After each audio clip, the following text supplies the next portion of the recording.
I am Astrid Zárate, and today I will explain you more about Krashen's language acquisition and language learning. So, according to Krashen, students have two different ways of developing skills. We have a second language, we have acquisition, and we have learning. And now you're going to see the difference between one and another, language acquisition and language learning.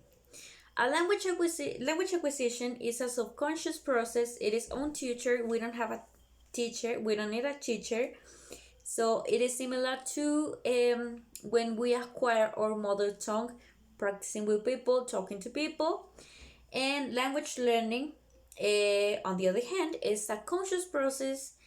It has to do with knowing the rules, grammatical rules, and it is formal traditional teaching, and traditional teaching helps. It means that it can be on a classroom. It is tutor, we need a teacher, and that's the way that when we can catch a language through learning.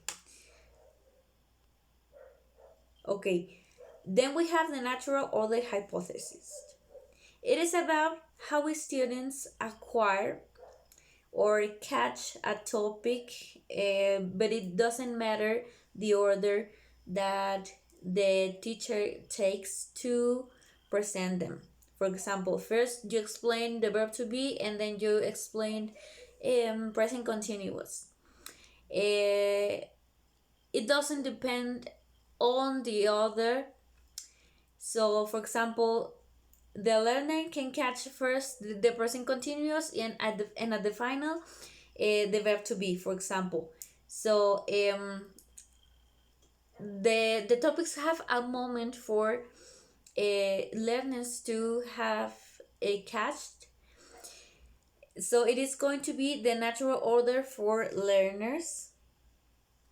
Then we have the mother hypothesis. This hypothesis takes into consideration three kinds of monitor users at the time of talking to other people. For example, the first kind is over monitor users.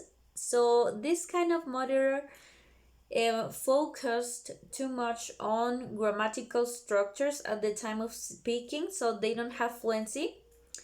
The second one is under monitor users.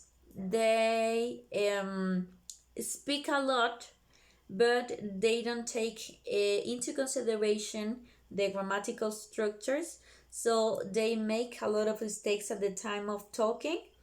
And at the final, we have optimal monitor users. So it means that they have a balance between fluency and taking into account grammatical structures. Then we have the input hypothesis. It is about how people acquire languages by understanding messages. But what kind of messages? So we have, if we want someone to learn something, first we have to show them how to do it, and then the learner is going to try to do the action that you did before, to show her or him. So when the learner tries to do the action that you show them, it is going to be called production. So between input and between production, there is a moment called the silent period. So what's the silent period? The silent period is when a learner don't speak a language, but the learner is taking the time for ordering the information in their minds. So it is important to let this process to happen, because it is going to let the students to be relaxed and to avoid anxiety. Then we have the affective filter hypothesis. The affective filter hypothesis opens and closes. When we are relaxed, the affective filter opens, and when we are, for example, stressed, on when we have anxiety, this filter closes. So it doesn't permit um, to enter the information. So it is not possible to learn with anxiety or when we are stressed. So that's important to let the silent period to take place, because if the silent period takes place, the affective filter too. And for conclusion, I can say that the most important thing to me was the natural order, because I think it is um